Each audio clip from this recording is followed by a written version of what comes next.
Hai, selamat malam. Selamat berjumpa kembali dengan saya di channel Senandung Malam. Malam ini saya akan melanjutkan kisah sebelumnya yang berjudul Mule bagian 3. Kisah ini saya ambil dari akun Twitter yang bernama @agilrsaputra. Untuk kalian yang ingin langsung membacanya, silahkan kunjungi akun Twitternya yang akan saya sertakan di kolom deskripsi. Dan juga jangan lupa untuk memfollow akun Twitter si penulis. Sebelum saya menceritakan kisahnya, silakan subscribe dahulu ke channel saya dan juga jangan lupa untuk menekan tanda like.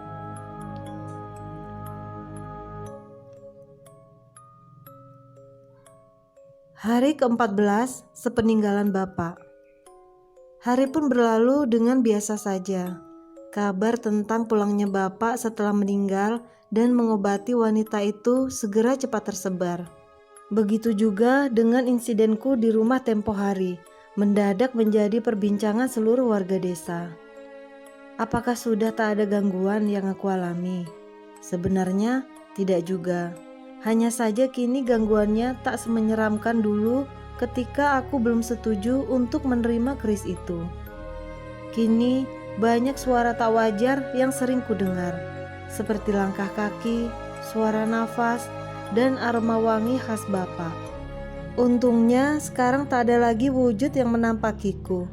Hanya saja, jujur dari dalam hati, sebenarnya aku masih tidak sreg dengan semua ini. Masa sih aku lulusan terbaik SMA negeri yang ingin ku kuliah dan jadi sarjana harus jadi paranormal? Salahku juga sih yang dulu memilih untuk menunda kuliahku karena Bapak sakit. Jalanin aja, pikirku kala itu. Mungkin ini memang kemauan Bapak. Pagi itu cuaca sangat dingin. Ibu yang sedang agak tidak enak badan memintaku untuk menghadang tukang sayur yang biasa lewat di depan rumah. Ini nak, nanti kalau Pak Wingnya datang, tolong belikan sayur Jepang, kacang panjang, dan terong. Ibu pengen masak sayur lodeh, ucap ibu seraya memberikan uang 10.000. Sambil membawa secangkir kopi dan sebatang rokok yang menyala, aku keluar rumah dan duduk di teras menunggu Pak Wingya, tukang sayur yang akan lewat pukul 6.30 pagi ini. Nganggur gini lama-lama bosan juga ya, batinku di antara hisapan rokokku. Yor, sayur, suara Pak Wingya berapa saat kemudian terdengar. Ku tengok gerobak dorongnya yang tampak berjalan ke arah jalan depan rumahku. Aku menunggunya hingga sampai depan rumah. Ku beli sayur sesuai perintah ibu. Hingga ketika aku ingin berbalik masuk ke rumahku, seseorang menepuk bahuku. Lur, ternyata Naryo dengan muka lesu seperti semalaman tak tidur.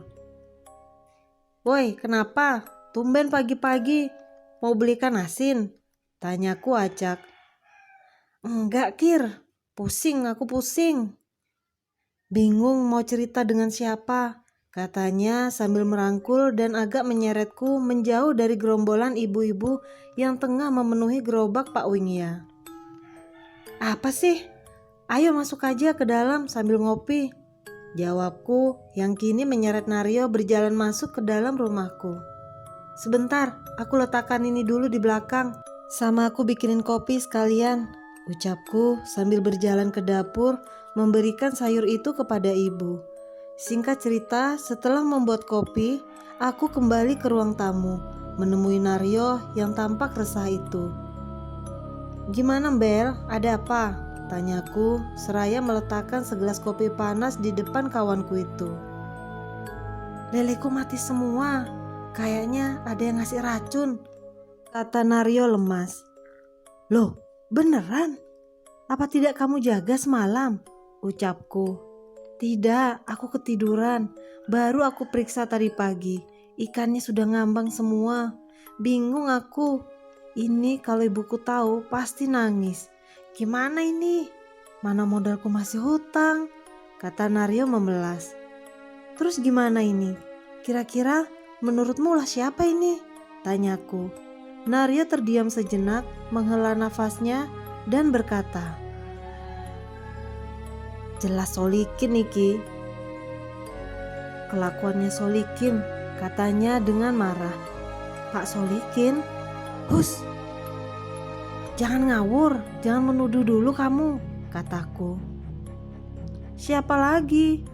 Cuma dia orang yang punya kolam di kampung ini selain aku. Terus kemarin juga sempat selek denganku perkara pedagang yang ingin borong ikan karena punyaku lebih murah, ucap Naryo yang semakin yakin. Tapi kan kita tidak punya bukti. Mending sekarang kamu bicara saja baik-baik dengan ibumu. Pasti ibumu bisa ngerti, kataku seraya memegang pundaknya. Tanpa kita berdua tahu, ternyata semua pembicaraan antara aku dan Naryo didengar oleh ibu yang sedari tadi menguping di balik bufet ruang tengah. Tanpa aba-aba, ibu pun keluar dan langsung berkata, "Hus, jangan keras-keras kalau ngomongin Solikin. Jam segini dia suka warawiri di depan rumah loh," kata ibu.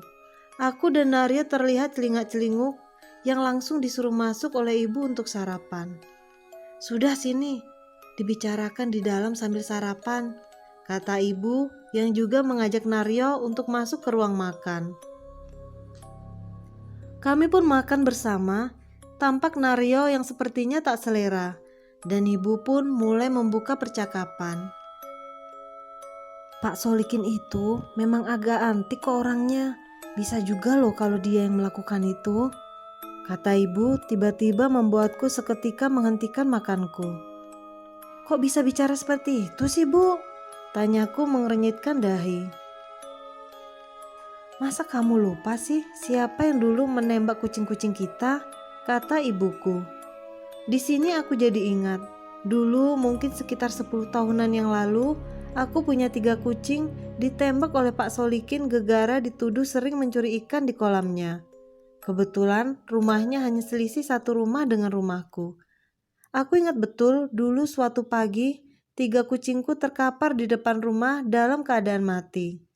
Saat aku hendak berangkat sekolah dan menurut ibu satu-satunya orang yang pernah mengancam dengan senapan angin kepada kucingku adalah beliau, Pak Solikin. Kalau mencuri ikanku akan kutembak. Kata-kata itu yang katanya pernah didengar oleh ibu beberapa hari sebelum kucing-kucingku mati. Apa benar Pak Solikin ya yang meracuni kolam temanku Naryo? Batinku yang masih mengira-ngira. Tak lama kemudian ibuku bertanya kepada Naryo, berapa modal ikan untuk menutupi kerugiannya? Dan setelah Naryo menjawabnya, tanpa diduga ibuku langsung masuk ke kamar, mengambil uang dan memberikannya kepada Naryo. Ini untuk beli bibit, tenang saja, tak usah diganti. Bapakmu dan Pak Parman itu sudah seperti saudara, kata ibuku.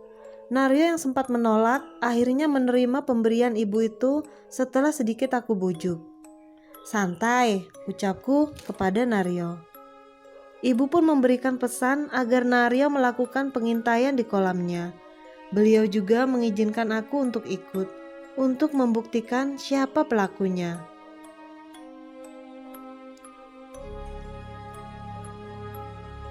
Wes toh, mesti Solikin, kata ibu yang sepertinya sedikit mempunyai dendam dengan orang itu.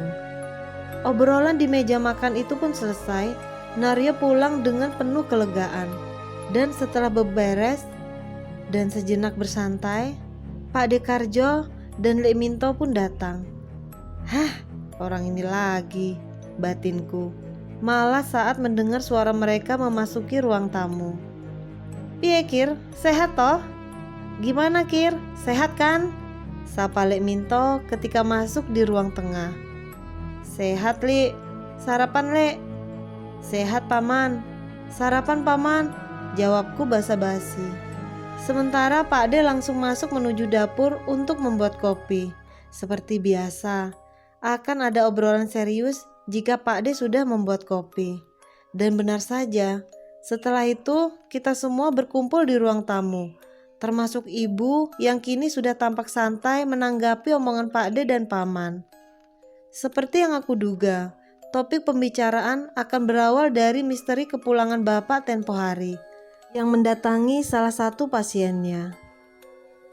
Apa benar ya itu bapakku yang sudah meninggal? Batinku di antara obrolan itu yang kini semakin tertuju padaku. Tentang kabar wanita kesurupan itu yang belakangan ini sempat ditengok oleh Pak D dan sekarang dalam keadaan sembuh. Menurut Pak D, akulah yang menyembuhkan. Sementara tidak bagiku, karena memang waktu itu aku tidak melakukan apa-apa. Ini semakin jelas pertandanya kalau kamu yang dipilih, ucap Pak D saat itu. Bagaimana? Kamu sudah semakin yakin kan sekarang? Kata Pak D. Ya mau tak mau harus yakin Pak D, jawabku yang saat itu memang masih bimbang. Pak D pun terdiam sejenak dan berkata, ya sudah, tidak apa-apa, nanti lama-lama kamu pasti akan terbiasa, katanya. Singkat cerita, obrolan pun semakin lama berlanjut dengan topik-topik nostalgia tentang Bapak. Kebanyakan adalah obrolan kosong namun terdengar cukup lucu dan menarik. Hingga ketika menjelang zuhur, Pak D dan Paman pun pamit pulang. Tak selang beberapa lama juga, ibu juga izin pergi keluar. Katanya ada dokumen yang harus ditandatangani di kantor almarhum Bapak. Apa harus sekarang, Bu? Katanya badannya lagi tidak enak, tanyaku ketika ibu hendak pergi. Sudah enakan kok, lagian biar semuanya lekas selesai, jawab ibu seraya beranjak pergi keluar dari rumah. Aku sempat mengantar ibu sampai jalan depan rumah, dan bersamaan dengan itu juga, Pak Solikin lewat dengan sepeda motornya, Honda C70 warna hijau. Aku ingat betul, dan aku yang waktu itu sudah terlanjur bertatap mata pun mencoba untuk menyapanya. Kusapa dengan senyuman dan anggukan kepala, dan dibalas dengan dingin dan dongakkan kepalanya. Memang biasa, Pak Solikin selalu seperti itu. Aku pun berjalan masuk setelah tukang ojek langganan ibu datang dan membawa ibu pergi. Di dalam rumah, entah mengapa aku kini memikirkan balasan sapaan dari Pak Solikin tadi. Sombong, batinku singkat. Aku yang suntuk pun memutuskan untuk menonton TV. Kubuka kain taplak yang menutupi televisi bermerek nasional Nanggala itu. Kuhidupkan dan kucari saluran acak. Aku pun duduk santai memandang siaran televisi hitam putih itu. Menit demi menit pun berlalu. Mataku mulai merasa ngantuk. Aku yang merasa tidak nyaman bila tidur di situ pun memutuskan untuk pindah ke kamar, dengan tentu mematikan televisi itu terlebih dahulu. Aku bangkit dan beranjak mematikan televisi itu. Namun ketika aku sudah mematikannya dan hendak menutupnya kembali dengan kain, aku terhenti sejenak, karena samar-samar aku seperti melihat seseorang yang duduk di belakangku. Aku melihatnya dari pantulan layar kaca televisiku yang sudah mati. Tampak sangat jelas siluetnya, karena memang tersinari oleh matahari yang masuk dari jendela di belakangku. Aku terpaku dan sejenak mencermati pantulan bayangan itu. Benar-benar seperti orang yang tengah duduk di kursi di belakangku. Dengan tanpa aba, aku pun menoleh. Dan setelah aku menoleh, tak ada siapapun yang duduk di kursi itu. Aku pun menghela nafas sejenak dan kembali melihat ke arah kaca televisi itu. Namun kini, pantulan itu tak ada lagi. Benar-benar tak seperti pantulan yang baru beberapa detik lalu aku lihat. Mungkin aku cuma salah lihat. Batinku seraya menarik kain yang biasanya menutupi televisi itu. Dan bersamaan dengan itu, tiba-tiba bau wangi menusuk dan lewat di penciumanku. Minyak wangi Bapak. Batinku seraya terdiam di posisiku. Ini adalah bau yang biasanya tercium saat malam akhir-akhir ini. Tapi meski aku sudah beberapa kali mengalaminya, tetap saja ada rasa takut dalam diriku. Berharap ini hanyalah perasaanku saja. Aku mulai memeriksa bau itu dengan memajukan hidungku. Aku periksa di sekitarku. Bau itu semakin samar dan seperti menghilang. Namun ketika aku berjalan dan penciumanku sampai di depan kursi itu, bau itu muncul kembali sangat kuat. Perlahan aku mulai memundurkan langkah dan langsung berlari masuk ke kamarku. Siang-siang begini, tanyaku dalam hati sambil menutup pintu kamarku kuat-kuat. Dengan agak sedikit gemetar, aku naik ke atas tempat tidurku. Kuposisikan tanganku memeluk lututku sambil terus menguatkan hati. Bisa gila aku kalau terus-terusan begini, batinku. Sangat menyedihkan sekali bila itu memang benar-benar bapak yang arwahnya harus pulang ke rumah dan menakuti anaknya ini. Di sela pikiran itu, aku juga mulai bertanya-tanya, apakah ini jalan yang benar? Apakah aku harus ikhlas menerima semua ini? Sudahlah Pak, jika itu memang dirimu, tak usah repot-repot membayangiku. Aku akan sanggup menerima mandat ini. Batinku yang sebenarnya mulai merasa lelah dengan semua gangguan ini. Sampai akhirnya, hari itu pun terselamatkan oleh ibu yang sudah pulang. Walau sempat mengagetkanku karena tiba-tiba ia membuka pintu kamarku dan melihatku sedang merenung aneh di atas tempat tidur. "Kenapa kamu itu?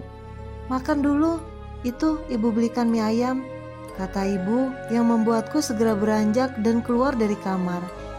Aku pun makan dengan lahapnya tanpa bercerita tentang kejadian aneh yang baru saja aku alami itu kepada ibu.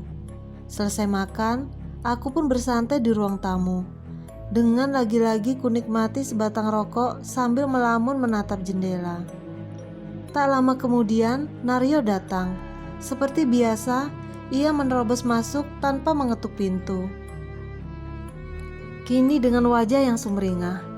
"Aku sudah beli bibit, Mel. Sudah aku tuangkan ke kolam semua," ucap Naryo kala itu disusul oleh ibu yang keluar karena mungkin mendengar Naryo datang. "Gimana nak, sudah beli?" tanya ibu kepada Naryo yang belum sempat duduk. "Sudah Bude, alhamdulillah. Terima kasih banyak ya Bude," jawab Naryo. "Ya udah toh, nanti malam langsung diintai. Siapa tahu orang itu melakukannya lagi. Ajaklah Sukir kalau kamu takut," kata ibu. "Siap Bude. Pokoknya nanti malam saya intai bersama Sukir," jawab Naryo dengan semangat. Setelah ibu kembali masuk, kami pun berbincang ke sana kemari hingga waktu menjelang sore. Naryo pamit pulang dan berpesan nanti malam ia akan menghampiriku ke rumah. Aku pun mandi sore dan setelah itu kembali menonton televisi bersama ibu hingga langit mulai petang. "Kamu itu mbok sholat toh nak, sudah besar loh," kata ibu tiba-tiba saja bersamaan dengan azan maghrib yang berkumandang. Memang kuakui aku jarang sholat, beda dengan ibu yang amat sangat rajin beribadah. Setelah kupikir-pikir, aku pun mendengarkan nasihat ibu itu. Kumatikan televisi dan segera mengambil wudhu di kamar mandi. Dan aku pun sholat, mencoba dengan kusyuk sekusuk-kusuknya. Tapi entah karena aku jarang melakukannya atau bagaimana, badanku terasa sangat berat, seperti ada sesuatu yang membebani pundakku ketika aku rukuk dan ketika aku sujud. Namun aku coba singkirkan itu semua. Mungkin ini godaan orang yang ingin menegakkan sholatnya, batinku kala itu. Hingga sampailah aku pada tahiyat akhir. Tengkuk dan punggungku seperti merasakan ada seseorang yang berada di belakangku. Entah itu cuma perasaan saja, tapi yang aku rasakan, perasaanku waktu itu sangat kuat bahwa sepertinya ada seseorang yang ada di belakangku.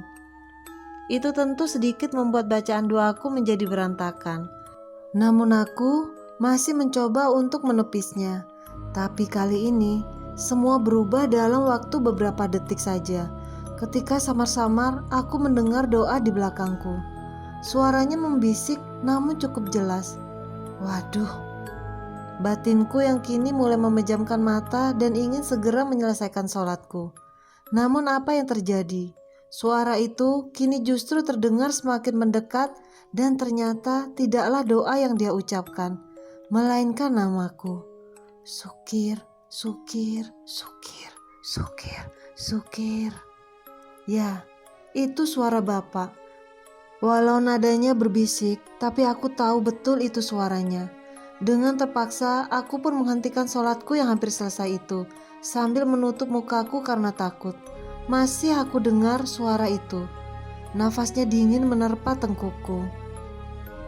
"Uwes Pak, Uwes," ucapku lirih dan terus-menerus dengan nada menahan tangis. Hingga entah bagaimana, suara itu pun hilang begitu saja. Aku pun menengok gemetar, hingga setelah aku melihat ke belakang, tak ada siapapun di situ. Aku segera berlari keluar kamar dan duduk di ruang tamu untuk menenangkan diri. Tak lama kemudian, ibu datang dengan masih mengenakan mukena. Sempat mengagetkanku, tapi aku lega setelah tahu itu adalah ibu. "Nah gitu, sholat biar hajatmu dikabulkan sama Tuhan," kata ibu yang melihatku masih menggunakan peci dan sarung. Aku hanya menjawabnya dengan senyuman kecutku. Hehehe. Dan kita pun duduk bersama berbincang tentang sesuatu. "Oh ya, nanti gimana? Jadi ke kolamnya Naryo?" tanya ibu. "Jadi Bu, paling nanti jam-jam 9-an, tapi emang ibu tidak apa-apa di rumah sendiri?" tanyaku. "Halah, hendak popo. Ibu bilangin, kalau memang itu perbuatan Pak Solikin, kamu harus bawa pegangan loh. Soalnya dia itu terkenal dengan kliniknya," kata ibu yang membuatku langsung mengernyitkan dahiku. "Pegangan apa Bu? Keris itu?" Tidak. Sudah diriku sendiri saja sudah cukup," jawabku yang merasa malas kalau harus membawa keris itu keluar rumah. "Ya sudah kalau begitu, tapi kamu tetap hati-hati. Kalau nanti melihat pelakunya, cukup tandai mukanya," kata ibu sambil beranjak masuk dan menawariku kopi. Sambil menunggu kopi yang dibuatkan ibu, aku kembali dalam lamunanku tentang kejadian saat sholat tadi. Menyedihkan sekali aku ini, dihantui oleh bapak sendiri. Apa itu benar-benar bapak ya? Atau... entahlah, batinku jengah. Tak lama kemudian ibu pun datang, membawakan segelas kopi bersamaan dengan azan Isya yang terdengar. "Wah, terlalu awal tuh, lek pariwo azan Isyanya," ucap ibu, mengatakan lek pariwo si marbot masjid di desa itu sambil meletakkan gelas kopi itu di depanku. "Maklum Bu, sudah tua," jawabku bercanda. Kami pun berbincang sejenak dan ibu pergi ke dalam untuk sholat Isya selang beberapa saat kemudian.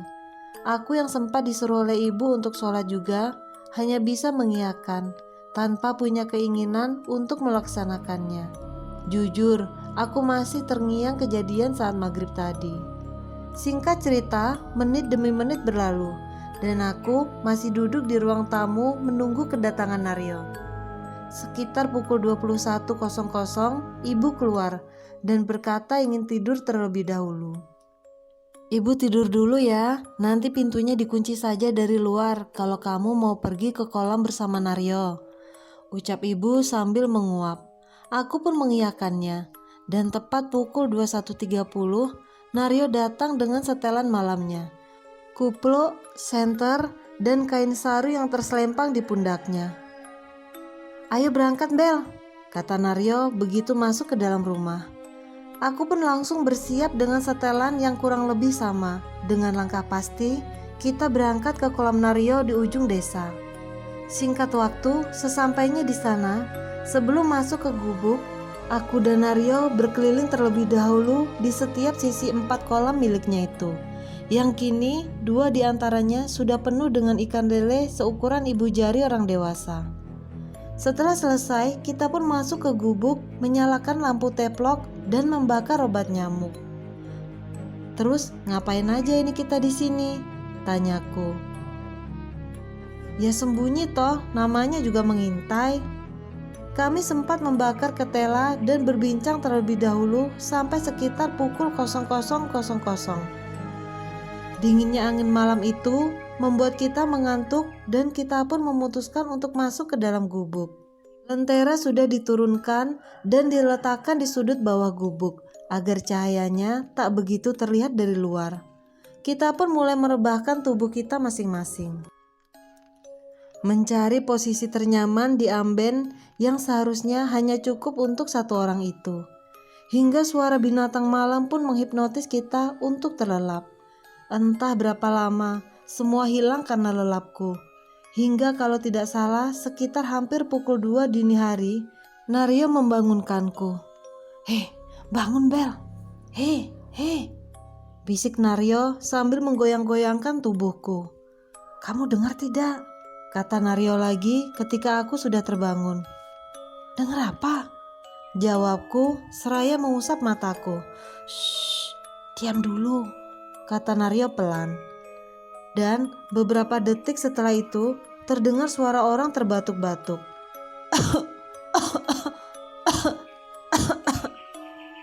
Suaranya tidak dekat, namun sepertinya juga tidak terlalu jauh. Mungkin beberapa meter saja dari samping gubuk.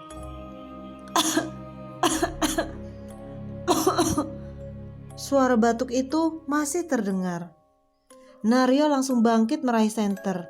Sempat ku cegah karena aku seperti mempunyai perasaan yang tidak enak. Ya, aku seperti mengenali suara itu.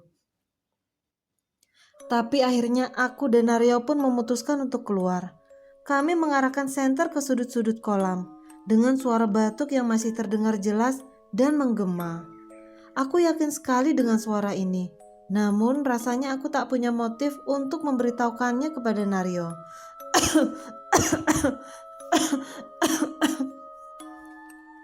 Suara itu terdengar kembali untuk kesekian kalinya. Naryo yang langsung mengarahkan cahayanya ke arah sumber suara selalu tak menemukan apapun. Suaranya seperti berpindah-pindah. Dan mungkin ini yang terakhir kalinya suara itu terdengar. Suaranya berasal dari sudut kolam yang kosong. Mendengar itu, dengan kompak aku dan Naryo langsung mengarahkan cahaya senter masing-masing ke sumber suara. Dan kini terlihatlah. Bukan Pak Solikin, bukan juga orang lain. Yang jelas ini bukanlah seperti yang kita harapkan. Beberapa saat Naryo mematung dengan senternya yang menyoroti sosok itu. Beda halnya dengan aku yang seketika langsung menundukkan kepalaku dan perlahan menyeret Naryo untuk mundur dan segera masuk ke gubuk. Naryo yang segera sadar tentang siapa sosok di depannya itu dengan gemetar berbalik badan dan memegang erat tanganku, menyeret langkahnya masuk ke dalam gubuk. Ya, sosok itu adalah Bapak, lengkap dengan setelan khasnya, menatap aku dan Naryo dan sempat kulihat ia sedikit tersenyum. Aku dan Naryo sudah berada di dalam gubuk. "Pak Parman."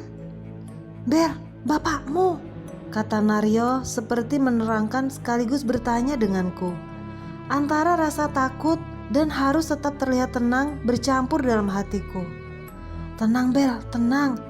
Hanya itu yang bisa kuucapkan kepada Naryo saat itu. Menit demi menit berlalu. Suara batuk itu sudah tak terdengar lagi. Walau tidak dengan ketakutan di wajah Naryo. Aku mulai menyalakan sebatang rokok dan kuberikan kepada Naryo agar dia merasa tenang, dan setelah itu tak ada lagi pembicaraan antara kita berdua. Naryo yang tampak linglung kini hanya bisa melamun. Begitu juga dengan aku yang merasa bingung harus bicara apa. Selang beberapa saat kemudian kami pun kembali merebah. Hingga tak terasa kami pun tertidur setelah kejadian ganjil itu.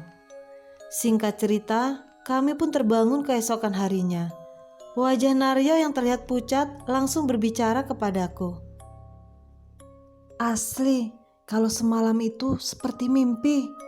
Baru kali ini aku mengalami hal seperti itu," kata Naryo di antara cahaya matahari yang masuk dari rongga-rongga gubuk bambu ini. Dan setelah beberapa saat kemudian, kita pun keluar dan berjalan pulang di pagi yang terasa aneh itu.